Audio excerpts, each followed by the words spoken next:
Immediately north of the new construction is a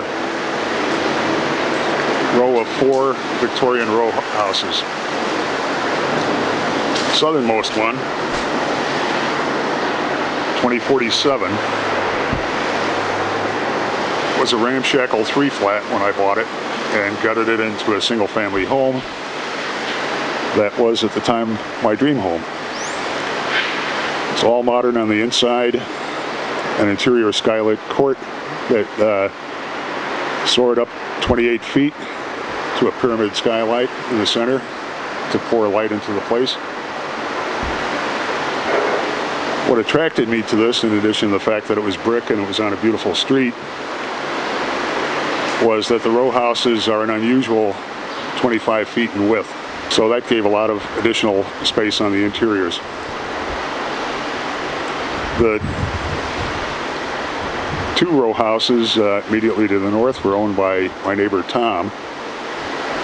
He lived at 2051, he and his wife and children, and they rented the one next door to a young architect, and I'm not sure who rented the other 2 units in the property. And the 4th row house was Scott, who was a rehabber and developer who did most of his work in Dallas, rehabbing Victorian properties on the periphery of downtown Dallas.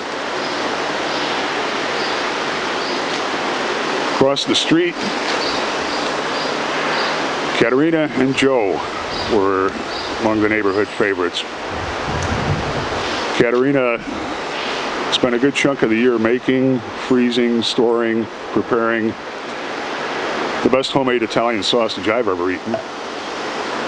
Her husband Joe, who spoke very little English, was the Democratic precinct captain in the neighborhood and had some kind of a job that for the city that didn't really require him to do anything but be a precinct captain.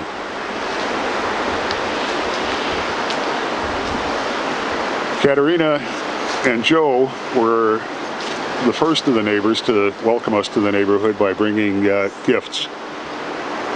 They brought a vase with flowers. Other people brought baked goods. Katerina also brought us some of the Italian sausage. And then we'd have to wait once a year for the Sheffield Garden Walk when we could go across the street and buy a supply of it. The 9-unit building at the corner of Seminary and Dickens is now a condo. It was a rental when I first moved here. I bought my row house as a 3-flat for $70,000. Spent a little over $100,000 rehabbing it and sold it for $275,000 in 1980. The last time it was on the market was 2 years ago to my recollection, and it was priced somewhere near $1.6 million. There's ongoing new construction in the neighborhood, as you can see.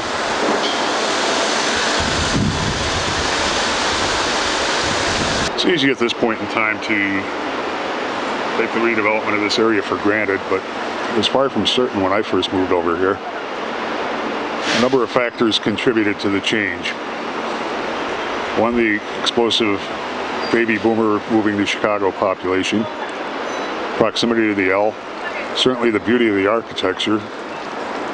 But Chicago has many architecturally beautiful neighborhoods that stagnate and decline.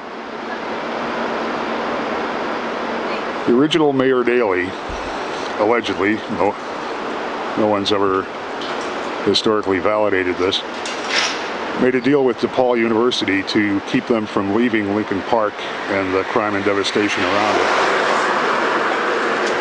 to provide a property tax freeze, which wasn't legally his to grant in the neighborhood, but which in fact did occur. Number 2, the city poured a ton of low-interest rehab money into the neighborhood and made it readily available on easy credit terms. One of those situations where government financing assistance had a pretty direct and pretty immediate payoff.